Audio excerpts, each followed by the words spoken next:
नमस्कार, मैं हूं आशीष चित्रांशी और आप देख रहे हैं the news launcher. NITI Aayog की बैठक, हंगामा खेज बैठक, माइक बंद वाली बैठक, लोकसभा और राज्यसभा के बाद पहली बार किसी आयोग की बैठक में भी माइक बंद होने लगा। ममता बनर्जी निकल गई, लेकिन इससे अलग जिस पर चर्चा नहीं हो रही है, नीतीश कुमार की अनुपस्थिति इस बैठक से। नीतीश आखिर कहां थे? कुछ लोग जो खबर को डाइल्यूट करना चाहते हैं वो बता रहे हैं कि 2 डिप्टी सीएम दोनों आए हुए थे। बिहार के 4 केंद्रीय मंत्री नीति आयोग में हैं, वो सब मौजूद थे। लेकिन नीतीश कुमार का न रहना बतौर मुख्यमंत्री, क्या बिहार के विकास का खाका रोड मैप ये केंद्रीय मंत्री बनाएंगे? क्या वो 2 डिप्टी सीएम बनाएंगे? क्या बिहार के विकास की रूपरेखा या निर्णय अब नीतीश के हाथ में नहीं है? ये कई सवाल हैं और आज हम खुलासा भी करेंगे कि नीतीश आज कर क्या रहे थे, क्योंकि केसी त्यागी ने जो बयान दिया है, खबर कुछ उससे अलग है। नीतीश कुमार आखिर कर क्या रहे थे, क्यों नहीं थे बैठक? हम पहले अभिषेक कुमार को इस चर्चा में जोड़ लेते हैं और फिर इस खबर को आगे बढ़ाते हैं। कंट्रोल रूम जोड़िए अभिषेक। अभिषेक, कुछ जानकारियां मैं आपको दूं, उसके बाद हम सवाल जवाब पर आते हैं। एक तो फेविकोल का जोड़ अब हो गया है भाजपा और जेडीयू का गठबंधन। बकौल ललन सिंह, ये नीतीश कुमार का कभी भी मोदी के साथ फेविकोल का जोड़ नहीं बना, लेकिन नीतीश के जो दाएं बाएं, दाहिना हाथ बायां हाथ ये रहे, ये जरूर फेविकोल का जोड़ बनाते रहे। हरिवंश फेविकोल का जोड़ बना लिए, आरसीपी बना लिए, ललन सिंह बना लिए, संजय झा तो खैर फेविकोल की कंपनी से ही आए थे। तो इन सबका तो फेविकोल का जोड़ बन गया है। लेकिन मामला नीतीश का फंसा है। अक्सर हम लोग चर्चा करते हैं नीतीश खेला करेंगे, खेला करेंगे। इस मामले में कोई दो राय भी नहीं है कि नीतीश कुमार ऐसे नेता है जिनके घर का अगवाड़ा और पिछवाड़ा दोनों खुला रहता है। गांव में कहते हैं ना कि पिछवाड़े वाले दरवाजे से निकल जाओ, पीछे वाले दरवाजे से, तो दोनों खुला रहता है उनके घर का दरवाजा। तमाम चर्चाएं हैं तेजस्वी को लेकर के, बातचीत चल रही है, क्या चल रही है। लेकिन कुछ हम तथ्यात्मक बिंदुओं पर बात आज करेंगे और यह भी चर्चा करेंगे कि केसी त्यागी ने जो बोला है वो लोगों को क्या गुमराह किया। दरअसल बैठक में ना आने पर केसी त्यागी ने कहा है कि नीतीश कुमार कुछ निजी व्यक्तिगत काम में व्यस्त थे, व्यक्तिगत कार्यों में, इस वजह से नहीं आ पाए। ये केसी त्यागी का बयान है, हम लोग का बयान नहीं। अब पहला सवाल ये, इसके बाद हम दूसरे सवाल पे आएंगे कि क्या कर रहे थे नीतीश आज। पहला सवाल ये कि नीतीश कुमार, जेडीयू और भाजपा में कितना भी अच्छा जो है सामंजस्य हो, लेकिन नीतीश कुमार की राजनीति की जो 2 संजीवनी है, एक जातीय सर्वे, उसके बाद जो आरक्षण बढ़ाया था उन्होंने, और एक जो अति पिछड़े महादलित मतदाता जो और कंसोलिडेट हुए थे उसके बाद, इन दोनों पर बीजेपी की नजर है। दोनों रुके हुए हैं, दोनों पर आघात हुआ है। न 9वीं अनुसूची की बात मानी जा रही है, न केंद्र सरकार कहीं कदम आगे बढ़ा है। क्या नीतीश कुमार वो नाराजगी दिखाने के लिए बैठक से दूर रहे या एग्जिट प्लान पर काम कर रहे हैं? देखिए आशीष जी, नीतीश कुमार की राजनीति और बीजेपी की राजनीति, आरजेडी की राजनीति, यहाँ तीनों को समझना होगा। और तीनों को इसलिए समझना होगा क्योंकि भारतीय जनता पार्टी अधिकांश मुद्दों पर नीतीश कुमार के सामने साष्टांग दंडवत है, साष्टांग दंडवत है। आप देखें, सुनील सिंह से भाजपा के किसी नेता को कोई दिक्कत नहीं थी, वो तो अमित शाह से आके मिलते हुए थे। अब मिनिस्ट्री ऑफ कोऑपरेशन के सहकारिता के मंत्री हैं अमित शाह केंद्र में, और सुनील सिंह बिहार में एक मल्टी स्टेट कोऑपरेटिव के चेयरमैन थे, बिस्कोमान के।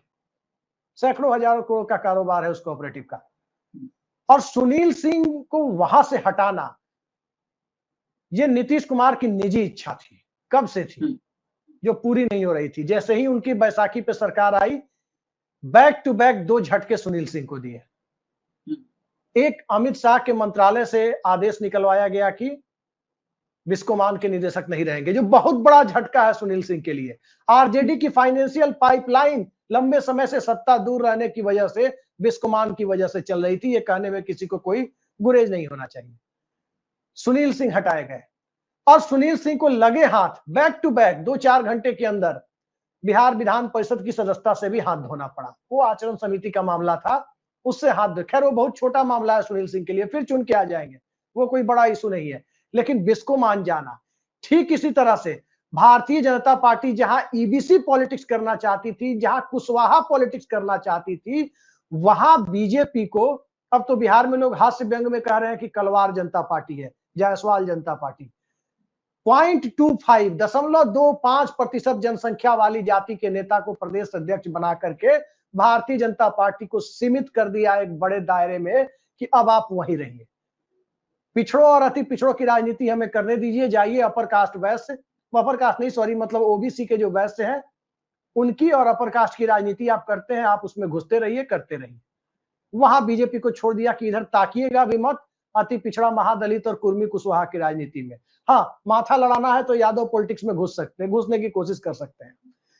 सम्राट चौधरी भी देर सवेर हटाए जाएंगे डिप्टी सीएम से, ये तय है। जब तक विधानसभा चुनाव नहीं होगा तब तक नहीं हटाए जाएंगे ताकि कुशवाहा में कोई रिएक्शन ना हो, लेकिन हटाए जाएंगे। एक तरह से नीतीश कुमार ने राजनीतिक फ्रंट पर बीजेपी को अपने सामने सीधे कहते हैं ना चरणों में लौट जाना, तो बीजेपी चरणों में लौट गई नीतीश कुमार के राजनीतिक रूप से। लेकिन चरणों में तो लौट रही है, नीतीश कुमार की राजनीति जिस बुनियाद पर टिकी है उस बुनियाद पर भारतीय जनता पार्टी नीतीश कुमार के सामने झुकने को तैयार नहीं। सब बात मानेंगे, लेकिन बिहार का मामला पूरे देश में भाजपा के गले की फांस बन जाए वो मामला नहीं मानेंगे। एक जाति जनगणना हुई बिहार में, आधी यूपी पहुंची पीडीए के रूप में, और लोकसभा चुनाव में उस पीडीए ने क्या किया है वो हम पूरा देश जानता है क्या हुआ है। तो अब बिहार में आरक्षण बढ़ाने के फैसले को देंगे तो फिर छत्तीसगढ़ के मामले का क्या होगा, झारखंड के मामले का क्या होगा, उत्तर प्रदेश में क्या पता बीजेपी के अंदर से ही केशव प्रसाद मौर्य जैसे लोग आरक्षण बढ़ाने की मांग करने लगे। सबको अपनी राजनीति करनी है, सबको अपने कोर वोटर को जवाब देना है, और इस मांग को जब जैसे जैसे बढ़ती जाएगी एक जगह आप मंजूरी देंगे तब, उधर मराठा आरक्षण का मामला है, वहां सर पर चुनाव है, आप देख रहे हैं। जाट आरक्षण को लेकर हरियाणा में एक समय कितना तनाव पैदा हुआ था, आप देख रहे हैं, वो मामला हरा हो जाएगा। तो इस मामले में हाथ डालने के लिए तैयार नहीं है। दूसरी तरफ तेजस्वी यादव 15 अगस्त से एक बड़ी यात्रा पर निकल रहे हैं, तो पूरे बिहार की यात्रा पर। याद रखिए तेजस्वी यादव पटना पहुंचे हैं, सत्र के दरमियान पटना पहुंचे हैं लेकिन सत्र में नहीं गए। सुनील सिंह की सदस्यता चली गई है, तब भी तेजस्वी यादव की पार्टी आक्रामक नहीं हुई है। भाई नेता प्रतिपक्ष पूरे सदन में नहीं जाए, ये इस देश के लोकतंत्र में किसी चमत्कार से कम नहीं है, और इसको सकारात्मक नहीं मैं नकारात्मक चमत्कार मानता हूं। कोई भी हो, भाजपा का नेता प्रतिपक्ष हो या राजद का हो या कांग्रेस का हो, लीडर ऑफ अपोजिशन पूरे सत्र में नहीं आए, लोकतंत्र के लिए इससे बड़ा काला अध्याय नहीं हो सकता कि वो सत्र में नहीं आए। ये तेजस्वी यादव ने किया, तो ये एक सोची समझी रणनीति है कि तेजस्वी यादव जाएंगे तो सरकार पर तो अटैक करना पड़ेगा, तो बेहतर है कि वो काम डाइल्यूट करके रोहिणी आचार्य को दे दिया जाए, वो काम डाइल्यूट करके शक्ति यादव को दे दिया जाए, वो काम डाइल्यूट करके कुछ विधायकों को दे दिया जाए, वो काम कांग्रेस पार्टी के लोग करें। वो श्रीनिवास पे लाठी पड़ी है। तेजस्वी यादव जो लालू परिवार के सबसे बड़े जिनका जनाधार है वो नहीं कर रहे हैं, तो अब इस बीच में समझिए क्या है राजनीति। जी अब से भाजपा लौट गई नीतीश के पैरों में, सब कुछ मैं 1 मिनट के लिए भी मान लेता हूँ, फिर उसके आगे चलते। लेकिन बैठक में क्यों नहीं आए नीतीश? स्वाभाविक है, 15 तारीख देखिए नीतीश कुमार अर्ली इलेक्शन चाहते हैं, ये तो छिपा हुआ एजेंडा नहीं है, ये तो जेडीयू के किसी भी व्यक्ति को आप फोन करें तो यही कहेगा कि भाई जल्दी चुनाव हो जाए बेहतर है, लेकिन वो जल्दी चुनाव चाहते हैं और तेजस्वी यादव आक्रामक हो रहे हैं। जाति जनगणना के बाद बढ़े हुए आरक्षण को नवी अनुसूची में डालने को लेकर, और नवी अनुसूची के मामले को लेकर भाजपा तैयार नहीं है। वो जब आक्रामक होंगे तेजस्वी यादव की तरफ तो अति पिछड़ा नहीं जाएगा, लेकिन नीतीश कुमार से भागेगा, और जब नीतीश कुमार से भागेगा तो ठीक इसी परिस्थिति में प्रशांत किशोर और उनका जन सुराज एक नए चिराग मॉडल के रूप में दिखाई देगा, जिसके बेनिफिशियरी अंततः तेजस्वी यादव होंगे। इस बात को समझिए, पिछली बार चिराग मॉडल बना तो तेजस्वी यादव सत्ता के करीब पहुंच गए, वोटों की काटाकुटी में उनके कैंडिडेट बड़ी संख्या में जीत गए। ये स्थिति फिर खड़ी हो जाएगी तो अंततः घाटा नीतीश कुमार को होगा। दूसरी तरफ तेजस्वी यादव चाहते भी हैं, नीतीश कुमार भी चाहते हैं कि दरवाजा खुला रहे और दोनों मिलकर लड़े तो भारतीय जनता पार्टी को मसल कर रख देंगे, राजनीतिक रूप से रौंद डालेंगे। ये स्थिति है और ये मुद्दा बनेगा तो बीजेपी हारेगी। अगर बीजेपी 272 पर होती अभी तो छोड़ देती कि ठीक है जाइए आप, हमारी सत्ता तो सुरक्षित है, जाइए अपनी राजनीति कर लीजिए, उधर भी जाकर के आप लोग 200 सीट जीत लीजिए, फिर आ जाइएगा बाद में। तो ये इस परिस्थिति को आप ध्यान में रखें तो साफ जाहिर होता है कि बिहार की राजनीति में मिनिस्ट्री ऑफ कोऑपरेशन केंद्र में भले ही इनके पास हो, अमित शाह के पास, बिहार की राजनीति में कोऑपरेशन इन पॉलिटिक्स फुल चल रहा है। कुछ मुद्दों पर भाजपा के साथ कोऑपरेशन, कुछ मुद्दों पर तेजस्वी को आक्रामक होने दिया जाए ताकि नीतीश कुमार को भी एक रास्ता मिले। अब हमारे पास कोई चारा नहीं है, हमें जाना होगा उस पाले में, अन्यथा हमारी राजनीति का कबाड़ा हो जाएगा। नीतीश कुमार की राजनीति का आधार क्या है? अति पिछड़ा, महादलित और लौकुश। और उसके बड़े सेक्शन को 49% का जो आरक्षण है एससी एसटी ओबीसी का, उसे 16% बढ़ाकर इन्होंने 65% किया था कास्ट सेंसस के बाद। आरक्षण पर हमने चर्चा कर ली। अब मेरे 2-3 ऐतराज हैं, मैं 2-3 बिंदुओं पर इत्तेफाक नहीं रखता आपसे, मैं उनको दर्शकों के बीच में भी लेके चलूंगा। एक तो जो आपने कहा कि नीतीश कुमार के चरणों में गिरी हुई है भाजपा, चरणों में नीतीश कुमार के भाजपा जिसके चरणों में गिरी, हम लोग केवल नीतीश को ऊपर करने के लिए चरणों में गिरा हुआ दिखाएं दर्शकों के, तो दर्शकों के साथ मिस इन्फॉर्मेशन होगा या आधी जानकारी होगी, दर्शकों को हम आधी उनके साथ धोखा करेंगे। भाजपा का एक कैरेक्टर बताना होगा और नीतीश इससे छूते नहीं है। भाजपा जिन जिनके चरणों में गिरी है, उसके बाद वो जब गिरे हैं तो उठ नहीं पाए हैं, क्योंकि ऐसा टांग खींची है। इसके लिए उदाहरण मैं आपको बता देता हूं, आप सबसे लेटेस्ट उदाहरण लेकर के चलिए, बीजू जनता दल। इसी चुनाव में जब बीजू जनता दल और भाजपा के बीच गठबंधन की बातचीत हुई, उसके पहले तो सहयोगात्मक रवैया क्या था पूरा देश देखा है। राज्यसभा में या जब भी फंसती थी भाजपा किसी बिल पर, हर जगह पर नवीन पटनायक की पार्टी साथ थी। लेकिन उड़ीसा में इस बार भाजपा गठबंधन के लिए कदम आगे बढ़ाती है। भाजपा की तरफ से इंटरनली, ये आप उड़ीसा के जो भी लोग बीजेडी से जुड़े हैं या कहीं बात करेंगे तो आपको कंफर्म होगा, या इसमें वानखेड़े जी से आप पूछेंगे।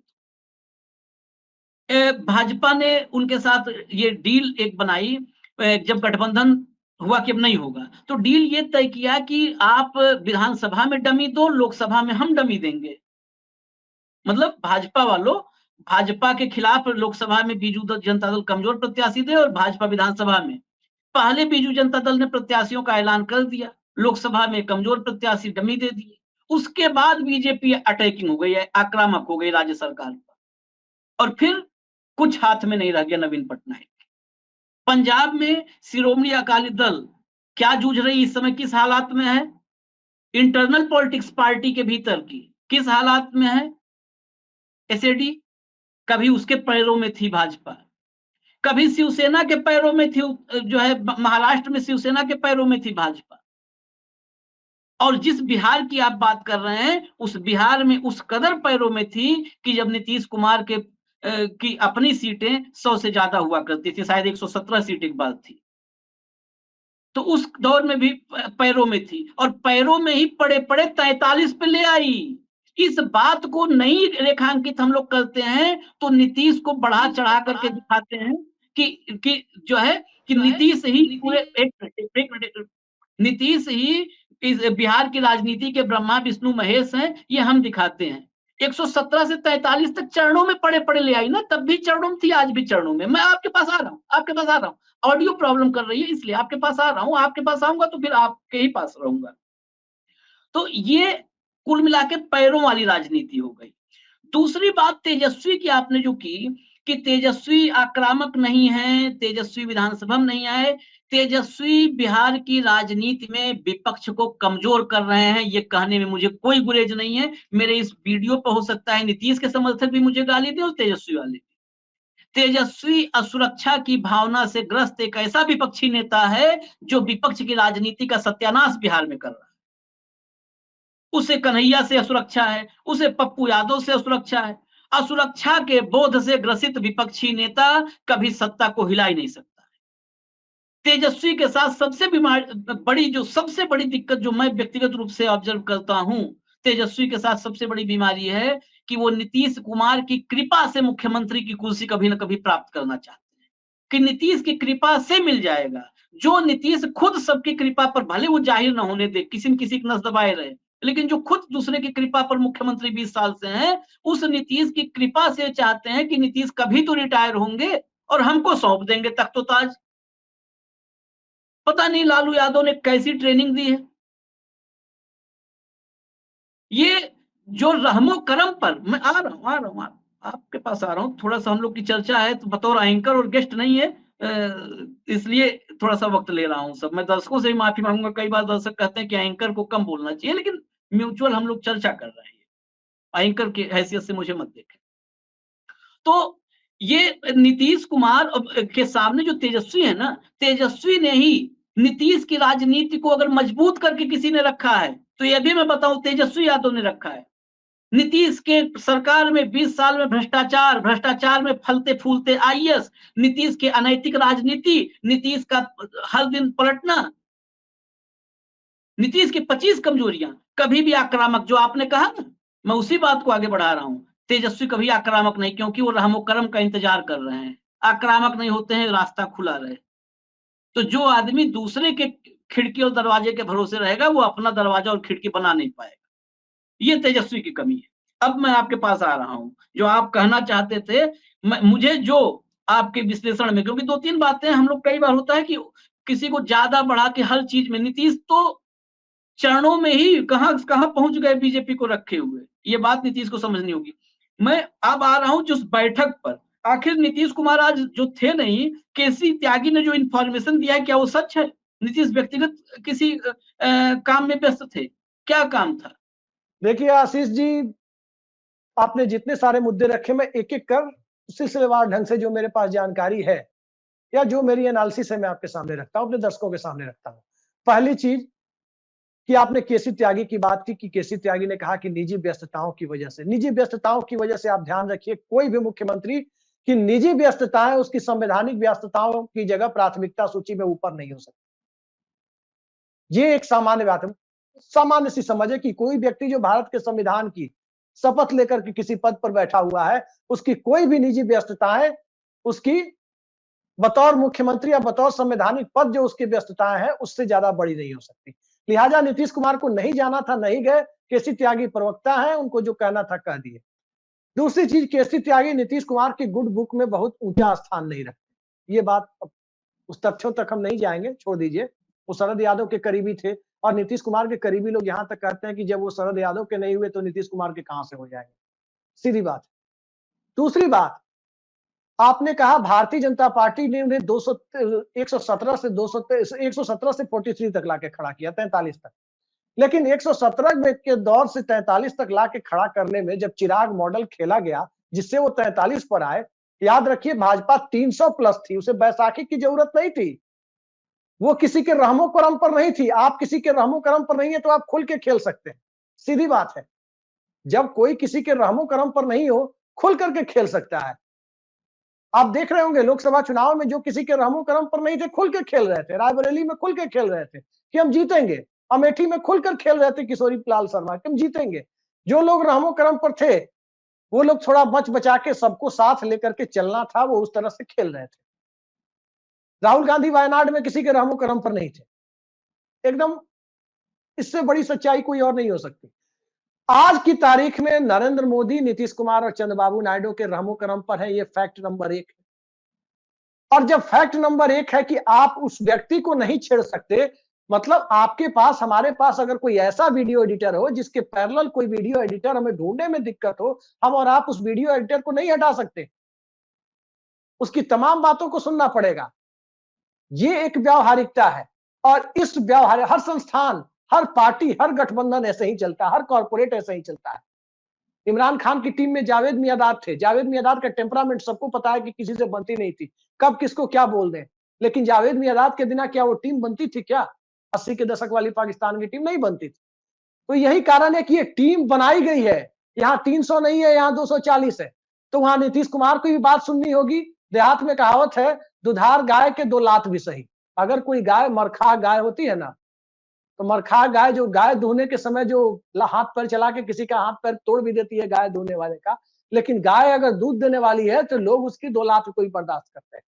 ये स्थिति गठबंधन की राजनीति में होती है। तो अब नीतीश कुमार उस स्थिति में है कि कम से कम अपने मामले में वो टर्म्स डिक्टेट कर सकते हैं, वहां तक डिक्टेट कर सकते हैं जहां बीजेपी और आरएसएस की पूरी बुनियाद को खतरा नहीं होता। जाति जनगणना और आरक्षण बढ़ाने के फैसले से आरएसएस और बीजेपी के पूरी फिलॉसफी के खिलाफ जाकर के करने वाला काम है, वहां उन्हें झटका लगता है, वो कर नहीं सकते, पहली बात। दूसरी चीज आपने इस पर कही तेजस्वी यादव पर, कि तेजस्वी यादव एक इनसिक्योर लीडर है। मैं नहीं मानता तेजस्वी यादव इनसिक्योर लीडर है। लालू यादव इनसिक्योर लीडर है। लालू यादव नहीं चाहते कि पप्पू यादव और कन्हैया कुमार को बिहार में एस्टेब्लिश होने दिया जाए। ये तेजस्वी यादव नहीं है। आरजेडी आज से नहीं हो रहा है, 2019 के लोकसभा चुनाव में भी ये हुआ था। तेजस्वी यादव को इस लेवल का इनसिक्योर, अब कोई अपने पिता को गलत तो नहीं बोल सकता। और लालू यादव आज से नहीं, शुरू से उनकी यही राजनीति रही है। कहना नहीं चाहिए, लालू यादव की राजनीति हमेशा से यही थी कि बिहार में भाजपा को ही मुख्य विपक्षी पार्टी के रूप में रखो। आज नीतीश कुमार ने भारतीय जनता पार्टी को अपने 12 सांसदों की अहमियत का एहसास दिलाते हुए कहां धकेल दिया। 0.2% आबादी वाले समुदाय से प्रदेश अध्यक्ष बिठाने पर मजबूर कर दिया कि आप इधर उधर झांकिए मत, झांकिएगा तो दिक्कत होगी। वहां मार्जिनलाइज कर दिया भारतीय जनता पार्टी को। जो भारतीय जनता पार्टी कभी यादव पॉलिटिक्स में कूद रही थी नित्यानंद राय के साथ, कभी सम्राट चौधरी के साथ कुशवाहा पॉलिटिक्स में कूद रही थी, कभी गिरिराज सिंह के साथ भूमियार पॉलिटिक्स में कूद रही थी, कभी आरके सिंह, राधा मोहन सिंह और रूडी के साथ राजपूत पॉलिटिक्स में कूद रही थी, आज अब नीतीश कुमार कहेंगे कि अब आप कूदिए। आप एक चीज बताइए, बिहार में क्या अति पिछड़े वर्ग सबसे बड़ा वोट बैंक अति पिछड़ा है ना, 36% वोट है, 12% अल्पसंख्यक अति पिछड़ा, 24% हिंदू अति पिछड़ा। 24% हिंदू अति पिछड़ा की राजनीति करने के लिए क्या भारतीय जनता पार्टी आगे नहीं बढ़ सकती थी? क्यों नहीं बढ़ी? क्या भारतीय जनता पार्टी रामेश्वर चौरसिया को प्रदेश अध्यक्ष बना देती, सबकी राजनीति का बैंड बच जाता। भारतीय जनता पार्टी हरी सहनी को आगे लाती, सबकी राजनीति का बैंड बचता। लेकिन भारतीय जनता पार्टी के अंदर ये हिम्मत नहीं है, क्योंकि उसे नीतीश कुमार की बैसाखियों की जरूरत है। ये सबसे बड़ी सच्चाई है। और दूसरी चीज, इन सब से जुड़ी हुई जो आगे की चीज है वो ये है कि नीतीश कुमार क्या चाहते हैं। नीतीश कुमार के लिए 2 मिनट का काम है। देखिए, सब बात की एक बात मैं, आपने कहा था इस सारी बात हो गई, रिपीटेशन बातों का ना हो। आपने 2-3 बातें कही, सुनील सिंह को बिस्कोमान से हटाया, फिर सदस्यता चली गई एमएलसी की। आपने और भी की 2-1 चीजें बताई छोटी छोटी। देखिए, ये 2 गुजराती जो है ना, ये सत्ता के लिए सुनील सिंह, रोज एक सुनील सिंह दे सकते हैं नीतीश कुमार को। नीतीश कुमार की राजनीति, एक चीज जोड़ना मैं भूल गया आशीष जी, एक चीज जोड़ना जरूरी है। एक मिनट से एक मैं लॉजिक में स्ट्रेट चाहता हूं, घुमा फिरा करके जलेबी बिल्कुल नहीं। मेरा ये कहना है, जिस आरक्षण के बढ़ाने पर, जो जातीय सर्वे के बाद आरक्षण बढ़ाया, ये नीतीश कुमार की राजनीति का बेस है। इसी पर राजनीति थी, और राजनीति को अपने बिल्कुल अंतिम समय में आते आते सबसे मजबूत, जो कहते हैं ना कि एकदम माइलस्टोन सेट कर दिया, वो माइलस्टोन सेट कर दिया था। वो मनवा नहीं पा रहे। 2-3 बातें मैं पॉइंट पे कह रहा हूं, वो नहीं मनवा पाए, आज तक नहीं मनवा पाए। जब से लोकसभा चुनाव हुआ, लोकसभा चुनाव के पहले जब से गठबंधन टूटा, जितने दर्शक होंगे अगर नहीं सहमत हैं तो कतई खारिज कर देंगे मेरी बात, लेकिन जब से गठबंधन टूटा नीतीश कुमार और लालू यादव का, तेजस्वी का, तब से हर विश्लेषण, बिहार के हर पत्रकार ने एक ही कहा कि नीतीश कुमार की एक मांग है, बाकी दुनिया में कुछ चाहिए नहीं, विधानसभा भंग कर दो। एक ही मांग है, विधानसभा भंग कर दो। लोकसभा के साथ पहला चला क्या नैरेटिव, लोकसभा के साथ विधानसभा करवाना चाहते हैं नीतीश कुमार, इसलिए तेजस्वी से गठबंधन तोड़ा। हर दिन लोकसभा चुनाव के तारीख अनाउंस होने तक हर दिन बिहार के हर पत्रकार का विश्लेषण था, नीतीश की आखिरी इच्छा यही है। मुझे वाकई लगा कि आखिरी इच्छा यही होगी, इसी से आत्मा को शांति मिलेगी। इच्छा नहीं पूरी हुई, लोकसभा चुनाव हो गए। लोकसभा चुनाव के बाद कहा गया अब एक ही इच्छा है, बस 3 महीना बाद तुरंत चुनाव करवाना है, लोकसभा भंग कर, विधानसभा भंग करवाएंगे नीतीश कुमार। उपचुनाव घोषित हो गया रुपौली का, नहीं हुआ। फिर एक कहते हैं ना, जो इच्छाओं पर, आखिरी इच्छा पर करारा तमाचा, रुपौली चुनाव घोषित हो गया। रुपौली चुनाव हो गया, फिर हुआ कि अब फिर से जो है लगे हैं कि आखिरी अभी थोड़ी सी इच्छा है, वो आखिरी वाली इच्छा थोड़ी टीस बची है, फिर विधानसभा चुनाव करवाएंगे और भंग करेंगे विधानसभा को।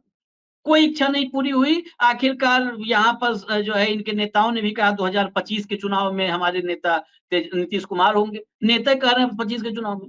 आखिरी इच्छा पूरी नहीं हो रही है। आप क्या कहते हैं कि जब हम लेने जाते हैं 5 किलो राशन, 5 किलो गेहूं खरीदे, 5 किलो जब रख दिया दुकानदार ने, तौल दिया, तो 4 दाना उठा करके ऊपर से भी डाल देता है।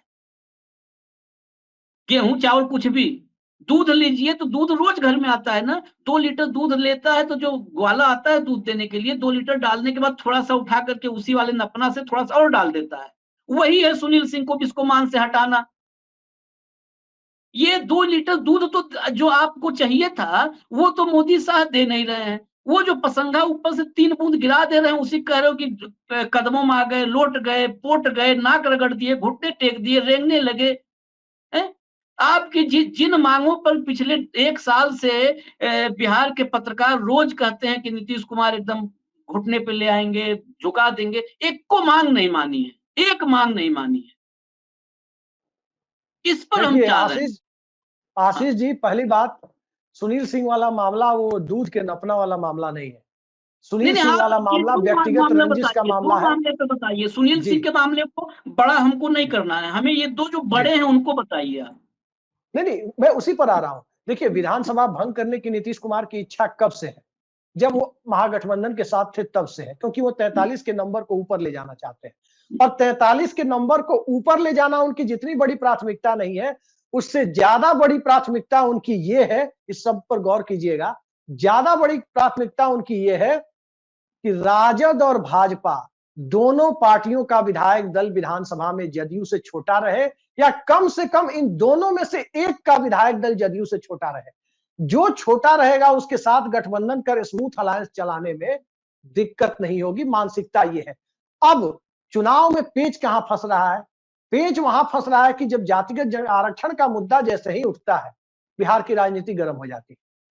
2015 के चुनाव में मोहन भागवत ने जो बयान दिया, उसके बाद क्या हुआ पूरे देश ने देखा। चुनाव के ठीक पहले बोल दिया था, आरक्षण की समीक्षा के बाद।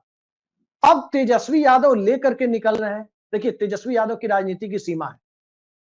आरजेडी के साथ बिहार के नीतीश की, अभिषेक भाई, नीतीश की सीमा, देखिए नीतीश की सीमा को समझने के लिए, नीतीश की सीमा को समझने के लिए, नहीं, नीतीश की सीमा को समझने के लिए तेजस्वी यादव की सीमा को समझना होगा। आखिर जो मंडल पॉलिटिक्स है, जो वीपी सिंह की पॉलिटिक्स थी 89-90 की, उसी में दोनों ने बंटवारा किया है। अपने अपने हिस्से की वोट को अपने अपने खांचे में डाला है। भंग क्यों नहीं हो पाई ये बताइए। मैं बता रहा हूं क्यों नहीं हो पा रही है, मैं बता रहा हूं।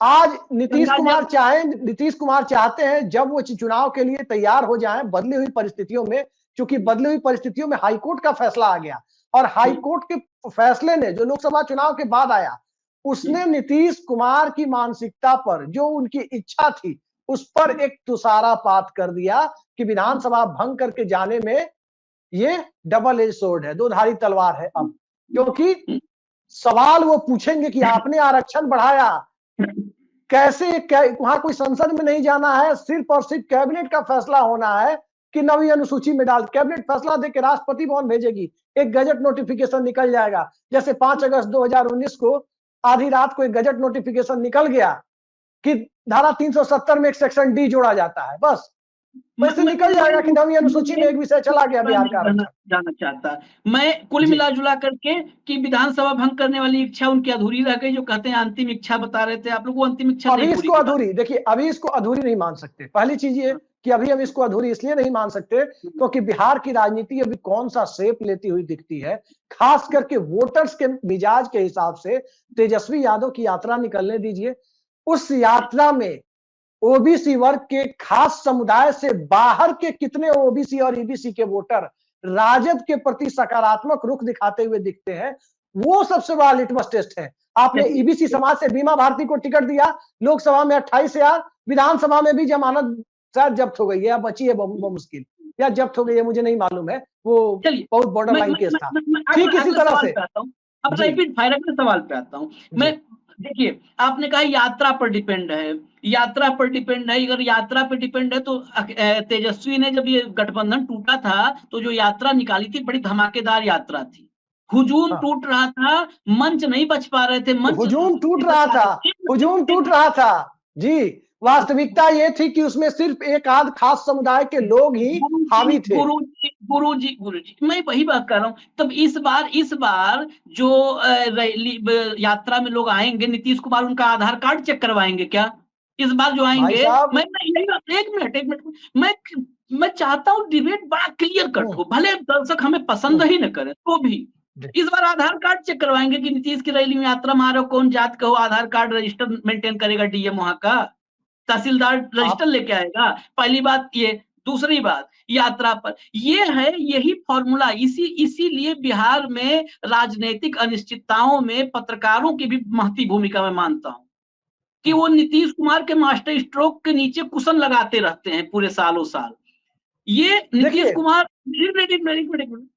कुमार की एक इच्छा, सीधी सी बात है कि इच्छा नहीं पूरी की, आगे क्या होगा नहीं जानते, क्योंकि साल भर हो गया ना, इतने दिन में आखिरी इच्छा तो कैसे मान ले कि पूरी नहीं की?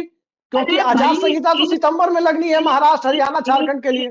एक बात, ये तो लोकसभा चुनाव के साथ करवाना चाहते थे। अब अनंत काल तक न मानो, रोज अगर हम एक बात कहें कि नीतीश का मास्टर स्ट्रोक है, किसी दिन तो रात ही मास्टर स्ट्रोक मारे देंगे ना किसी दिन, अगर दिन रात हम यही कहें मास्टर स्ट्रोक है। कुल मिला के एक इच्छा नहीं पूरी हुई है। लोकसभा के साथ विधानसभा करवाना चाहते थे, उसके बाद रुपौली करवा दिया, तब भी हमारे ही चैनल पे हम लोगों ने चलाया कि इनकी इच्छा नहीं थी, रुपौली चुनाव ऐलान कर दिया। हम अपनी बातों का एक समझिए, बड़ा ईमानदारी से हम लोग चाहते हैं चर्चा हो कि अपनी बातों का हम लोग क्यों खंडन की? नीतीश कुमार की इच्छा अधूरी, एक इच्छा अधूरी रह गई। दूसरी, अच्छा, दोनों इच्छाओं को आपने इंटरलिंक किया, उनका अंतर संबंध जोड़ा, वो वाकई समझ में आता है कि जातीय सर्वे और जो है ये विधानसभा भंग करना, जातीय सर्वे का कांटा फंस गया, विधानसभा भंग होगा तो भी नीतीश को नुकसान है। तो जातीय सर्वे पे भी तो जो आरक्षण बढ़ाया था, उस आरक्षण पर भी तो जरा सा भी न सॉफ्ट नहीं दिख रहे, न अमित शाह न मोदी। अब ये खींच करके ले जाएं आप। अगर देखिए, हम नीतीश के मास्टर स्ट्रोक की तरफ के विषय में अगर उसको मास्टर स्ट्रोक बताएंगे तो कहेंगे नहीं मानेंगे मोदी जी, मानेंगे शाह, मानेंगे, अभी नहीं मानेंगे, उसके लिए पंडित जी साहित्य देखें, तब मानेंगे, और तब तक आ जाएगा चुनाव का असली समय। ये बात नहीं। अगर मानना होता बिहार के हित में, जब बैसाखी पर हम आप बार बार कह रहे हैं कि नीतीश के बैसाखी पर हैं, घुटनों में है, चरणों में है, चप्पल में है, जूता में है, अरे तब भी एक डिमांड नहीं पूरी करवा पा रहे हो। कौन सा चप्पल, कौन सा जूता, कौन सा घुटना, कौन सा रेंगना, नहीं मनवा पाए। हाँ, आशीष जी, मैं इसी मुद्दे पर आता हूँ। आशीष जी, एक चीज बताइए, जो आपने कही कि आखिरी इच्छा बीजेपी से नहीं मनवा पाए, मैं दरअसल इसको नहीं मानता है। पहली चीज क्यों नहीं मानता, मैं इसी पर आ रहा हूं। मैटर ऑफ द फैक्ट ये है कि 2014 में नरेंद्र मोदी पूर्ण बहुमत से सत्ता में आए, पूर्ण बहुमत से अकेले दम सत्ता में आए, फैक्ट है। आरएसएस पर 58 साल पुराना प्रतिबंध हटाने के लिए उन्हें 2024 में तीसरी शपथ का इंतजार करना पड़ा, उस दिन वो नहीं हटा पाए। 14 में वो पूर्ण बहुमत से आए, धारा 370 के साथ जो छेड़छाड़ वो करना चाहते थे राष्ट्रपति के अध्यादेश के माध्यम से, उनको 5 साल लगा, ये फैक्ट है। जबकि वो पहले दिन 26 मई 2014 को जब शपथ लिए थे, वो 27 मई को भी कर सकते थे। तो कहने का मतलब यह है कि राजनेता किसी मुद्दे को लेकर के अपने सुविधा और अपने समय को देखते हैं। पहली चीज ये, 14-15 सितंबर के आसपास शायद पिछले बार महाराष्ट्र में और हरियाणा में आचार संहिता लगी थी, झारखंड में, जहां तक मुझे याद आता। उसके पहले चुनाव आयोग के पास भंग विधानसभा की सूची मिलनी चाहिए, ये सच्चाई है। जो हमारा जो इलेक्टोरल नॉर्म्स है वो उसके पास होना चाहिए कि कौन कौन सी विधानसभा अस्तित्व में नहीं है। उसमें अभी वक्त है। तेजस्वी यादव 15 अगस्त से निकल रहे हैं, मिड अगस्त से निकल रहे हैं। उनकी यात्रा का रेस्पॉन्स कि कैसा होता है। आपने कहा ना कि आधार कार्ड चेक करेंगे। भाई साहब, जो लोग राजनीति को समझते हैं, मैं आपको बता दूं, मोसाद, आईबी, रॉ और केजीबी सब भूल जाइए, सीआईए भूल जाइए। राजनीतिक दलों का संगठन जो होता है ना, जो गांव में जो पोलिंग एजेंट बैठते हैं राजनीतिक दलों के, आजकल तो खैर प्रोफेशनल जमाना हो गया है कि पोलिंग एजेंट भी नहीं पकड़ पा रहे हैं, क्योंकि आजकल भाड़े पर पोलिंग एजेंट लाए जाते हैं। डाई हार्ड वर्कर जो पार्टी के होते हैं वो बहुत कम पोलिंग एजेंट होते हैं, 1000-2000 रुपए रोज पर बनते हैं पोलिंग एजेंट। ये सच्चाई है ज्यादातर दलों। जो जमीनी कार्यकर्ता है उनके एक एक फीडबैक पार्टी को ऊपर देते हैं कि कौन सा वर्ग किस दल के साथ उसका एफिलिएशन ज्यादा दिख रहा है, ये सबसे पहले देते हैं लोग। अब आप सोचिए, हम लोग पहले दिन से, आपको याद होगा कमेंट में भी कुछ लोग उल्टी सीधी बातें कर देते थे। मुझे याद है जब हम लोग कहते थे कि शिवहर लोकसभा सीट बिहार में ऐसी सीट है, रितु जायसवाल का एकदम पीआर उनका जबरदस्त था। नहीं, सीट वाइज नहीं कर रहे, हम एक केस स्टडी के तौर पे रख रहे हैं। हम लोग पहले दिन से कह रहे थे कि लवली आनंद बढ़त पर है, पहले दिन से कर रहे थे, क्योंकि तेली समाज उनके साथ है। तो जमीन का जो माइक्रोस्कोपिक व्यू होता है ना, वो असली व्यू है। तेजस्वी यादव को रिस्पॉन्स यादवों के अलावा ओबीसी में दूसरे तबके का मिलता है कि नहीं मिलता है, इस पर तय होगा। अगर नहीं मिलता है तो नीतीश कुमार के पास तेजस्वी यादव आने के लिए और ज्यादा लालायित होंगे, और नीतीश कुमार भी तेजस्वी यादव के साथ जाने के लिए और मुद्दा ढूंढने के लिए, उन्हें मुद्दा नहीं ढूंढना होगा। 9वीं अनुसूची में नहीं डाला, हम जा रहे हैं, बात खत्म। सुनील सिंह को भी निपटा दिया जो राजद में थे। सुधाकर सिंह बिहार में रह के रोज गड़बड़ करते, कुछ ना कुछ बोलते नीतीश कुमार के खिलाफ, उनको भेज दिया दिल्ली की जाइए। क्या आपको पता है, मैं आपको हकीकत बता रहा हूं, बहुजन समाज पार्टी के टिकट पर कुर्मी समाज के व्यक्ति चुनाव लड़ रहे थे बक्सर लोकसभा सीट से, और नीतीश कुमार थोड़ा भी जोर लगाते तो कुर्मी समाज का वोट जाता मिथिलेश तिवारी भाजपा को। नहीं गया, क्योंकि सुधाकर सिंह को दिल्ली भेज के तेजस्वी यादव और नीतीश कुमार के बीच के एक एक रिश्तों में जो कांटे थे, उन कील कांटों को दुरुस्त करना था। ये एक बिहार की राजनीति की व्यवहारिक सच्चाई है। ठीक है, इस एनालिसिस से एक के बात समझ में आती है कि बिहार में मतलब शादी ब्याह और बच्चा छोड़ के सब कुछ नीतीश कुमार ही तय करते हैं। नहीं, आप ये देखिए, नहीं आशीष जी, नहीं, एक बात ये बताइए, शिव प्रसाद शुक्ला, क्या नाम है, शिव प्रताप शुक्ला और योगी आदित्यनाथ गोरखपुर की राजनीति में एक दूसरे के प्रतिद्वंदी, भाजपा में रहते हुए योगी आदित्यनाथ मुख्यमंत्री बने, उन्हें संसद भेजा गया कि नहीं? कील कांटे दुरुस्त करने के लिए आप यहां से जाइए। फिर अब मैं बताता हूं जो आप लंबा चर्चा खिंचवा देंगे। अब इसमें इंटरप्शन नहीं, अब मैं क्लोजिंग भी करूंगा साथ साथ। जिस शिव प्रताप शुक्ला के प्रतिद्वंदी होने की बात कर रहे हैं और योगी के बाद उनको दिल्ली लाया गया, वो शिव प्रताप शुक्ला गोरखपुर की राजनीति में मृतप्राय हो चुके थे जब उनको राज्यसभा लाया गया है। गोरखपुर की राजनीति में इतने अप्रासंगिक हो चुके थे कि वार्ड के मेंबर के चुनाव में भी जीत पाते कि नहीं संदेह था, और कभी भी मठ के सामने राजनीति करने की उतनी कुवत, उतनी हैसियत नहीं थी शिव प्रताप शुक्ला की। ये था कि योगी आदित्यनाथ के विरोधी थे। कई बार होता है कि विरोध करने वाला जो अपने घर में भी बैठ के 4 गाली देता है, उसको भी पुरस्कृत कर दिया जाता है, तो वो विरोधी थे। यही बात मैंने कही सुधाकर सिंह के बारे में, जिसको पुरस्कृत करना था करवा दिया, जिसको पनिश करना था उसकी बिस्कोमान भी छीन लिया। क्लियर कर दे रहा हूं कि पुरस्कृत जो है उसको किया गया राधा मोहन दास अग्रवाल। अब जब चर्चाएं करते हैं, राधा मोहन दास अग्रवाल गोरखपुर सदर विधानसभा छोड़ करके कोई उनके अंदर क्षमता नहीं, कोई क्षमता नहीं, कभी भाजपा संगठन का काम नहीं किए, सिर्फ योगी आदित्यनाथ का मुखर विरोध करते थे तो भाजपा के राष्ट्रीय महासचिव हो गए। लेकिन ये सब चीजें उत्तर प्रदेश में योगी आदित्यनाथ ने नहीं तय की, या अखिलेश यादव ने नहीं तय की। कि अखिलेश यादव ने तय किया हो कि उनको निपटाने के लिए भिजवा देते हैं दूसरी पार्टी का, या अनुप्रिया पटेल ने तय कर दिया हो, संजय निषाद ने, ओम प्रकाश राजभर ने। ये दिल्ली के दो जुगलबंदी जो जुगल जोड़ी है उन्होंने तय किया। वैसे ही मैं बिहार पे और चर्चाएं नहीं करेंगे। अब शिवहर पे जैसे हम लोगों ने कई बार, हम तो क्षमा मांगते हैं जब हम कभी गलत होते हैं, हमने कई बार शुरुआत में जब लोकसभा चुनाव का पहला, दूसरा, तीसरा फेज हुआ तो हम लोगों ने, हम सबने एनालिसिस किया कि वो जो है भाजपा के साथ खेल हो रहा है, जो इधर जेडीयू वाला वोटर है वो भाजपा को नहीं दे रहा, भाजपा वाला जेडीयू को नहीं दे रहा। नतीजा है तो सबने दिया था, सबने अगर वो ढंग से मिला होता तो फिर 39 सीटें आती, ये भी सही है। 45 थोड़ा मिल जाता 40 में। बात फिर वही बात है कि हम लोग मैं व्यक्तिगत रूप से मैं पैबंद को छिपाने में यकीन नहीं रखता। अगर हमने कहीं हमने गलत एनालिसिस किया था कि वो भाजपा, रोज चलाते थे हम कि भाजपा का जो है जो कार्डर है वो जेडीयू को निपटाने में लगा है, जेडीयू वाला भाजपा को निपटाने में लगा है, दोनों एक दूसरे के साथ थे, कोई किसी को नहीं निपटाया और जीत के आए, सब सिमट गए लोग। अब मैं बता दूं, आखिर में चलते चलते नीतीश कुमार कहां व्यस्त थे। केसी त्यागी जो बोल रहे थे वो कितनी गलत बयानी थी। नीतीश कुमार आज बैठक कर रहे थे जो है पटना में बैठक नीतीश कुमार कर रहे थे। दिल्ली में नीति आयोग में आने का टाइम नहीं था। यही है कि नीतीश के मन की बेचैनी। भले चरणों में भाजपा पड़ी हो, लेकिन कलेजा धक धक धक धक बेचैन है। अब वो बेचैनी क्यों है वो दर्शक सोचें। और बेचैनी भी है, उस बेचैनी में फिर खेल भी है कि कैसे कैसे भाजपा को ब्लैकमेल कर पाए, क्योंकि इतने पे नहीं कर पा रहे, 12 की बैसाखी पे भी नहीं कर पा रहे। अब झारखंड में घुसने के लिए आज बैठक किए हैं। झारखंड के जो अध्यक्ष हैं जेडीयू के, खीरू महतो, राज्यसभा सांसद, आरसीपी की जगह जिनको बैठाया था, राज्यसभा भेजा था, वो खीरू महतो थे। संजय झा थे, जिनको दायित्व सौंपा है नीतीश कुमार ने कि झारखंड को लेकर के भाजपा से आप डील कीजिए, बात कीजिए सीट बंटवारे पर। संजय झा थे, श्रवण कुमार थे, और 15 कुर्मी संगठन जो बिहार में कुर्मी कहते हैं, वो झारखंड में उनको कुड़मी भी कहते हैं, कुड़मी। वो 15 संगठन, कुर्मियों के 15 संगठन थे। इन 15 संगठनों के साथ पॉलिटिकल मीटिंग कर रहे थे अपने घर पर पटना में नीतीश कुमार। नीति आयोग की बैठक में इसलिए नहीं आए थे। और वहां पर 11 बात तो मैंने शुरू में कही थी।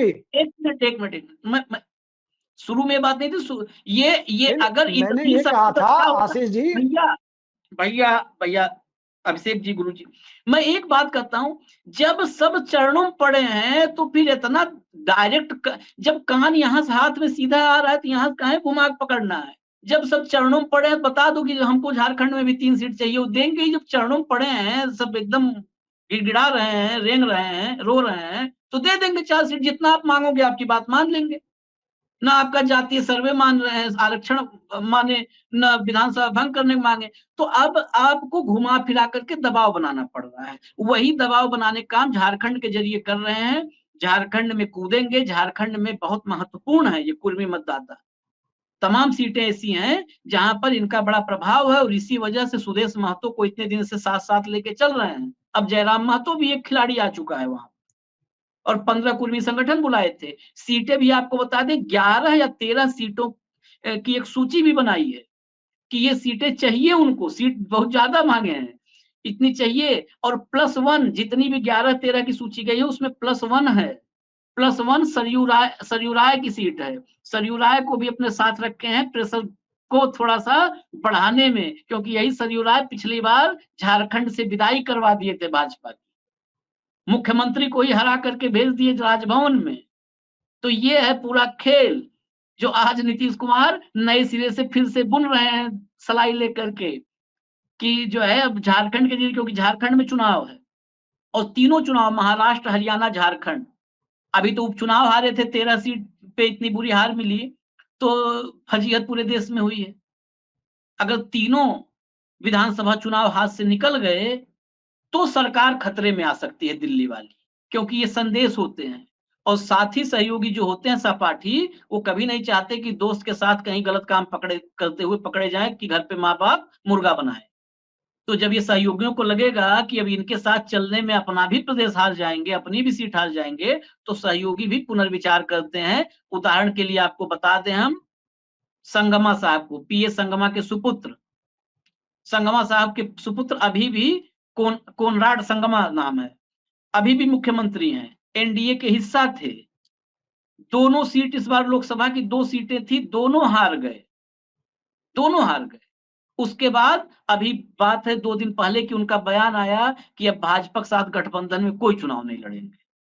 तो जब उनको पता चल गया कि ये दोस्ती महंगी पड़ रही है, तो ऐसे ही ये 3 राज्यों के चुनाव बड़े महत्वपूर्ण है। झारखंड अगर फंस गया तो महाराष्ट्र और हरियाणा पहले से फंसा हुआ है, झारखंड में चला गया तो मुसीबत होगी। उसी का लाभ लेने की कोशिश नए सिरे से एक प्रेशर टैक्टिक्स नीतीश कुमार कर रहे हैं। नीतीश कुमार, इसमें कोई दो राय नहीं है कि सियासी तिकड़मों में माहिर हैं, फिर से एक नया तिकड़म कर रहे हैं। इस तिकड़म में कितनी कामयाबी मिलेगी, अभिषेक जी के जरिए हम आप तक लाएंगे, क्योंकि फिर ये झारखंड और बिहार के भीतर की खबरें कि कहां कहां पर क्या चल रहा है, इनसे समझेंगे। फिलहाल आज इजाजत दीजिए, देखते रहिए न्यूज लॉन्चर। नमस्कार।